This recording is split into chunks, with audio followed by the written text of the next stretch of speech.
AI එකෙන් ලස්සන ඉංග්‍රීසි දාලා CV එකක් හදාගත්තම strong CV එකක් වෙනවද? නැහැ.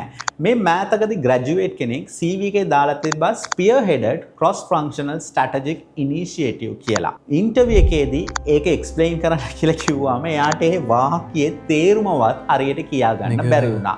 ඊට පස්සේ දැනගත්තේ ඒ bullet points එක AI එකෙන් ජෙනරේට් කරලා දීප එකක් කියලා. AI එකෙන් ග්‍රැමර් හදාගන්න. ඔයා ඇත්තටම කරපු වැඩ ලස්සනට ලියා ගන්න. හැබැයි නොකරපු achievements හදලා දාන්න නම් යන්න එපා. මතක තියාගන්න AI එකට ඔයාගේ ග්‍රැමර් හදන්න පුළුවන්. හැබැයි ඔයාගේ career evidence එක එයාට හදලා දෙන්න බෑ.